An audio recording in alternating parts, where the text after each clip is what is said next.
Welcome once again to the lesson. We are going to proceed with the topic on mergers and acquisitions. Today our focus is on post-merger and acquisition, that is financial evaluation. Post-merger means after the companies have merged.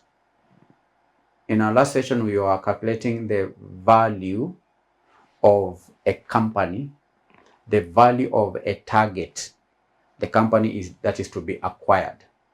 Before the acquirer, before the acquiring company purchases a company, it may be necessary to determine the value of the target. The target company is the one that is being acquired. So that's what we did in our last session. So here we want to do what we call financial evaluation. What is the value of the, for example, the earnings per share after the merger or acquisition? That's why we are calling it post-merger acquisition. Financial evaluation post-merger stock acquisition. So financial evaluation, or let me say post-merger acquisition financial evaluation. Post-merger stock acquisition financial evaluation is a critical process to assess the success of a merger or acquisition. Evaluation is necessary, candidates, so that the company that is acquiring another, or where companies are merging, to determine whether that strategy, determine whether that decision was a success or not. This evaluation is a process that helps to assess the success of a merger or an acquisition, and it involves analyzing various financial metrics to determine whether the deal was good or not, to determine whether the deal has created value for the combined company.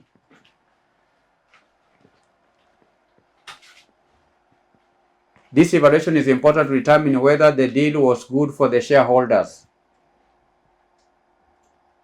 And there are two key financial metrics which the syllabus has highlighted. Just two, candidates, two key financial metrics that we use to evaluate companies after acquisition or merger. The first one is earnings per share.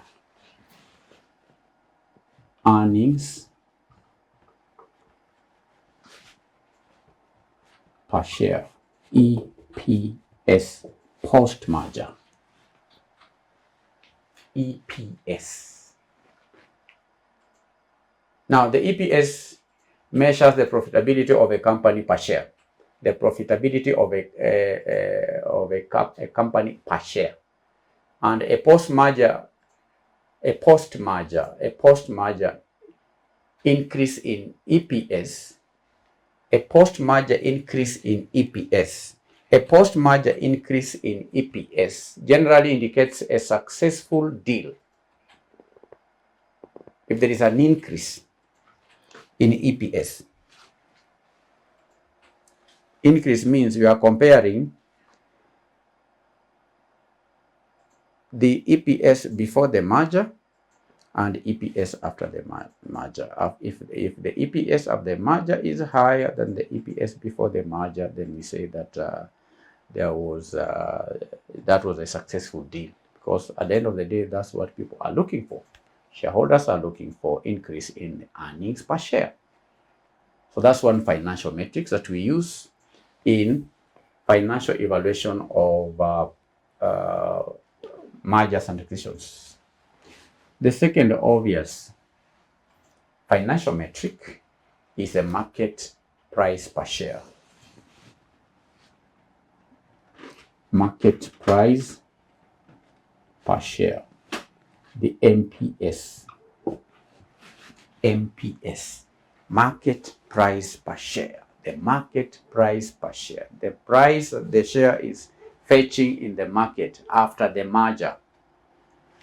The market's valuation of the combined company's shares is what we are referring to as the market price per share, combined. So an increase in MPS suggests that the market views the merger or acquisition positively. Because how is this price determined? How do we determine the MPS? The MPS is a market price. How are prices determined in the market? The prices are determined in the market based on the forces of demand and supply. So if there is an increase in the price, that means that there are many individuals or institutions that would want to buy the share. The demand is high. If the demand is high, then ultimately that leads to a higher MPS, and that is a signal that the merger or acquisition was a success.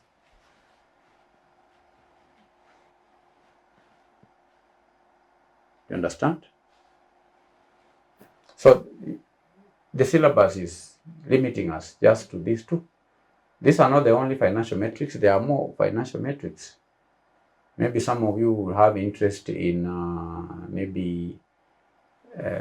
investments and financial analysis course. We will have an opportunity of studying other financial metrics.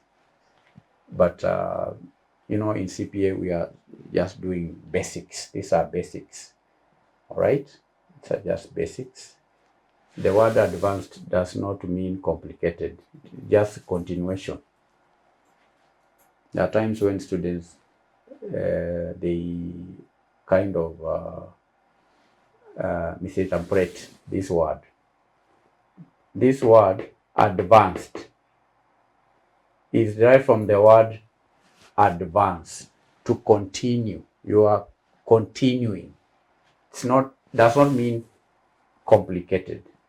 That's why you see we are just studying earnings per share. The formula is what we learned in intermediate level. The market price per share, these are things we covered. And as we are getting to the illustrative examples, you'll discover that there's nothing complex. It's just what we've been doing. There's nothing new under the sun. So let's look at the illustration. Let's illustrate. The illustration, that illustration is just as simple as it may look. That is a past paper question. That's the question. APCO Limited is considering to acquire Alpha Limited. The following are the financial data for the two companies. We have the data for net sales, profit after tax, number of outstanding ordinary shares, the EPS, the DPS, and market capitalization. So firstly, we are to determine the pre-merger market value per share for both companies. Illustration.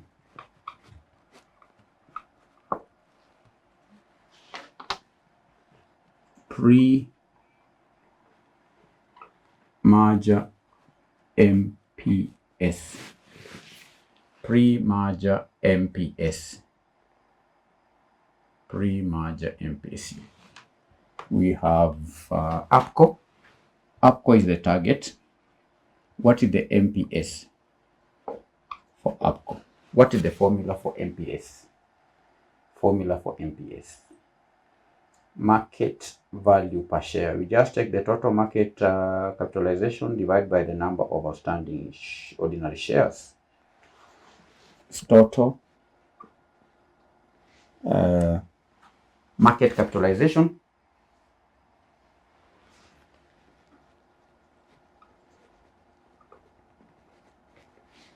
divide number of outstanding shares. It's direct there from the question.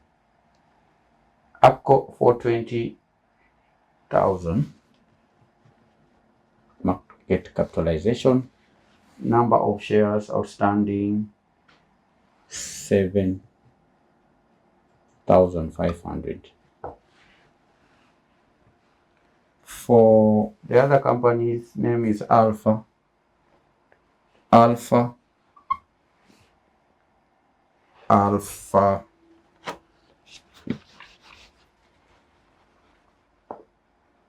The market capitalization is 45,000 shillings. Number of shares 1,500. Give me the values. 56 MPS 56 shillings. Alpha 30 shillings. Janice says 30 shillings.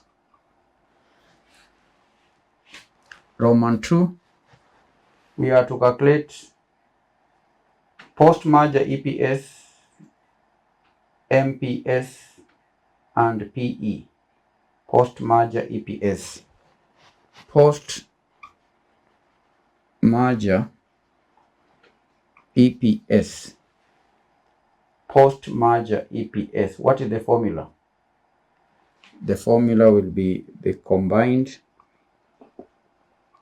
earnings. What is the word used in the question? Combined after-tax profit. After-tax profit. We divide with the combined number of shares. Post-merger, we combine. So combined after-tax profit 18,130 plus 3750. 3750. That is the combined after-tax profit. We divide with the combined number of shares. Combined number of shares, just 7,500. This 7,500. We need a working.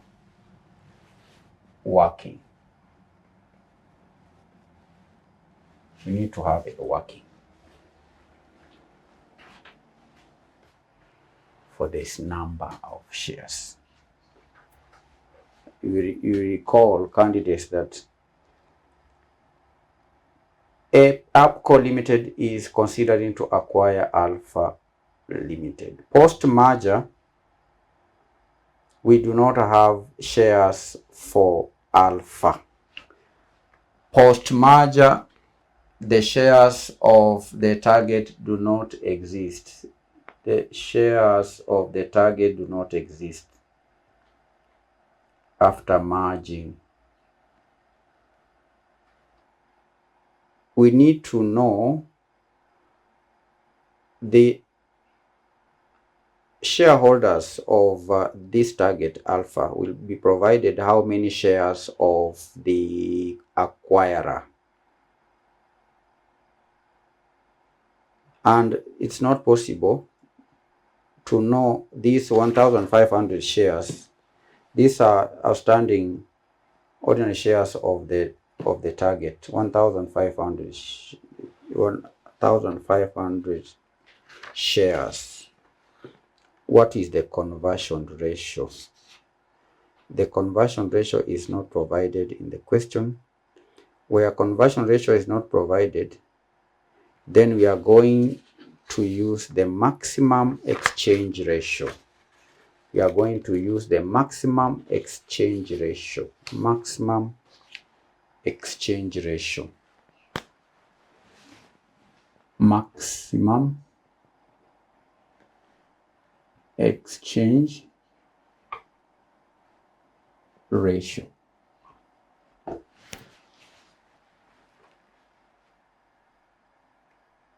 And we are going to use the price payable. Okay? We are going to use this price payable. But first of all, what is the maximum exchange ratio? Now, maximum exchange ratio, candidates, is the maximum It is the highest. Let me use the word highest instead of using maximum again. Maximum exchange ratio is the highest number of shares of the acquiring company, the highest number of shares of the acquiring company that it is willing to offer for each share of the target. For each share of the target. For each share of the target. For each share of the target. The highest number of shares that the acquiring firm is willing to pay to the target shareholders. Do you understand? Is that clear?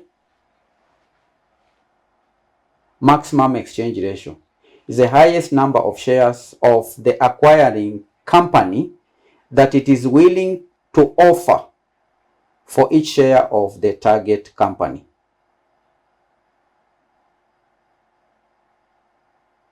All right? And it's equal to the price payable over MPS of the acquiring firm. So the price payable for this 1,500 shares is 30 shillings. That is the price payable. The market price is 30 shillings. It's 30 shillings, the price payable. That share is fetching 30 shillings in the market. Then we divide by the MPS, the market price of the acquiring firm. We get the maximum exchange ratio. And we have it here, 56 shillings. So please take a screenshot. Take a screenshot. Use your eyes. Take a screenshot. Maximum exchange ratio is equal to the MPS of the target divided by the MPS of the predator. The predator is the acquiring firm. Give me the ratio, 0.54.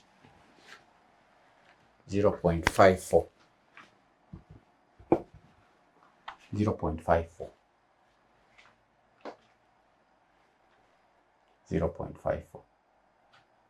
That is the maximum exchange ratio. Maximum exchange ratio is 0.54. What does that mean? As the highest number of shares of the acquiring firm that is willing to offer for each share of the target. So for each share of the target, one share of the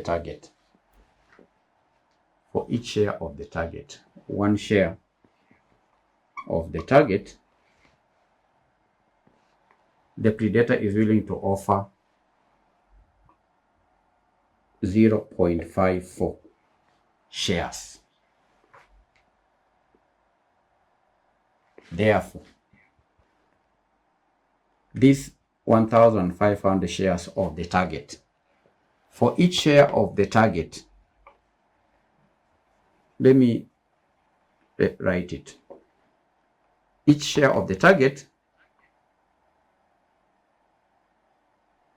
each share of the target, the predator is willing to pay 0 or to give. It's not paying but giving, but it's also paying because it's acquiring and buying. That exchange, the exchange ratio is 0.54. Therefore, 1,500 shares of the target will be equal to 1,500 over 1, this one, times 0.54. How much is it? 810. Yes, this is 810 shares.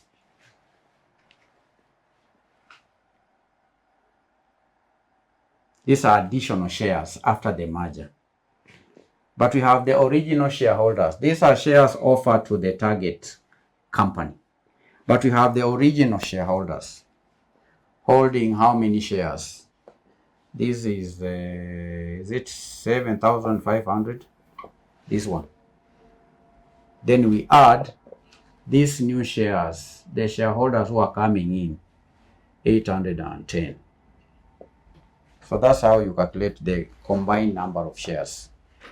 The original shareholders of the target of the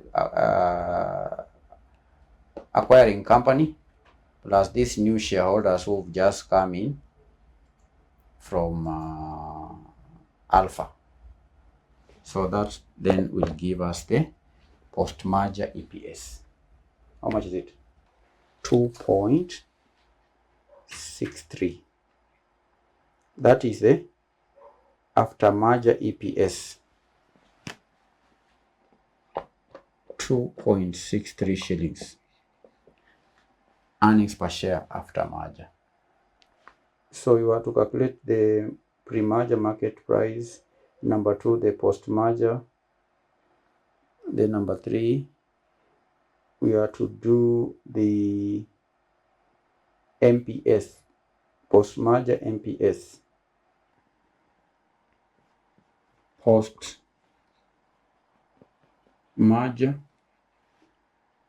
MPS. The formula does not change. Total market capitalization over number of shares. Total market capitalization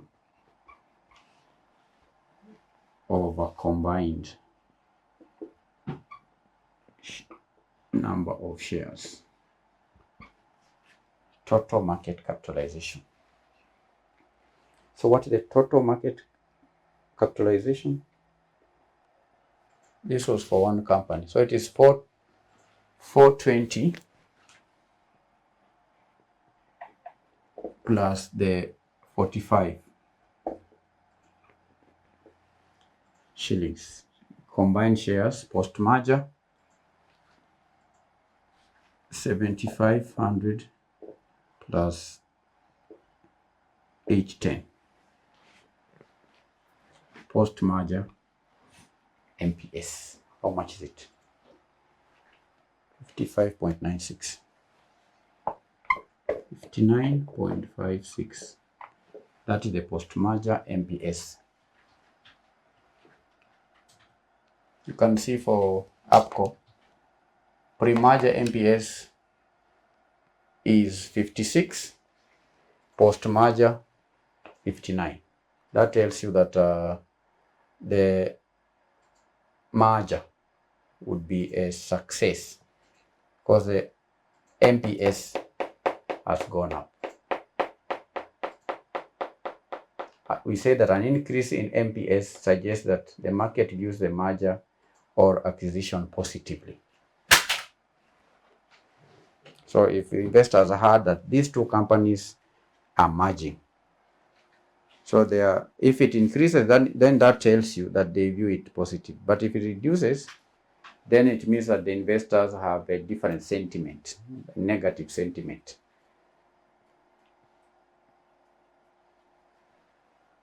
Post-merger MPS. Then number 4. Before number 4, what is the? We are also to do the PE ratio. PE ratio. We know the formula is just MPS, and it is post-PE ratio over EPS. And we have the MPS, post-merger MPS, 59.56. The EPS, we have it, post-merger EPS, 2.63. So what is the ratio? 21.27 times price earning It is earning 21.27 times. The other part of the question reads, compare Upco Limited's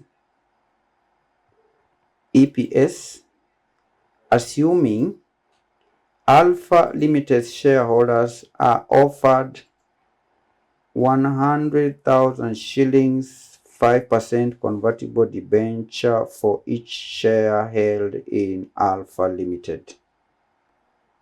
How do you go about it? The formula does not change. Earnings per share is equal to the combined profit we divide by the number of shares. So EPS, the formula does not change. So every time you are asked to compute EPS or anything else, you put down the formula. You put down the formula. What is the formula for the EPS? It is just the profit after merger, the earnings after merger. We divide by the number of shares after merger. But here the exchange, this is a share debenture exchange. The target shareholders are not given shares, but they are paid in form of debentures, and we are given the amount here, 5,000. Is it 5,000? 100,000 shillings, 5% convertible debentures.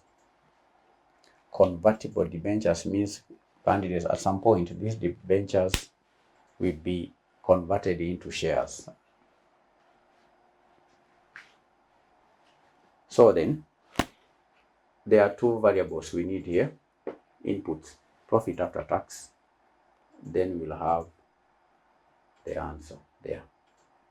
So we need a working.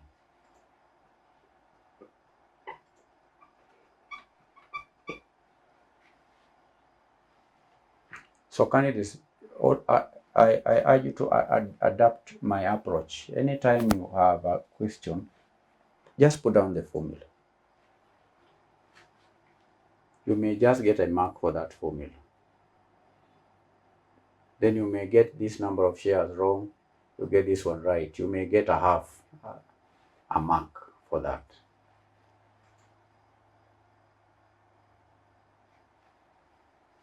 So please pay attention. Pay attention. It's not always that questions will be direct. You never know you're sitting. It may not come direct. You may have to work out some of the inputs. The number of shares. The number of shares will be 7,500. I want you to take note of that. Number of shares after the merger will not increase because the target shareholders are not given new shares like it was the case here. You see the exchange ratio is that. Now they are not given shares. So the shareholders or the number of shares after the merger are just the shareholders of the acquirer, 7,500. Is that clear? The denominator does not change. How about the profit after tax? The profit after tax has to change. The post profit after tax has to change because of the interest factor. Do you see 100%, 5% debentures? That 5% is the coupon rate. The interest on debenture is 5%. Do you see that? So what will be the combined profit after merger? You have to adjust the combined profit after merger to take into account the interest. what is the combined profit post merger? What is the combined profit after merger? Do we have it from the question? 18,130 plus 18,130 plus 3750. How much is it? 880. Then after the merger, there is that interest on debentures of 5% of the 100,000. That one has to be deducted, and we have to take into account the tax. Interest after tax will be 5% times 100,000 times 1 minus t, which is 0.7 after tax, times 1 minus t. How much is it? That's what we need here. 3,500. Deduct it from the combined profit post merger. That is it. 18,380. Divide by the number of shares. What is the amount? What is the EPS? Assuming that the shareholders were paid debentures, were given debentures, convertible debentures. What is the new EPS? 2.43. 2.43. EPS 2.43 shillings. Comparison. So how do you compare? Share to share exchange. The post merger EPS is 2.63. Post merger share to share exchange, this was the EPS. Post merger EPS, we calculated it here. Post merger EPS, share to share exchange EPS post merger 2.63. Share debenture exchange post merger EPS 2.45. So you see the comparison. Share to debenture exchange affects the earnings per share. The earnings per share are reduced, and we know the reason. The reason is because of the interest factor. Interest on debentures. So post-merger EPS, share to share exchange EPS is higher than post-merger share debenture exchange EPS is lower. Any question?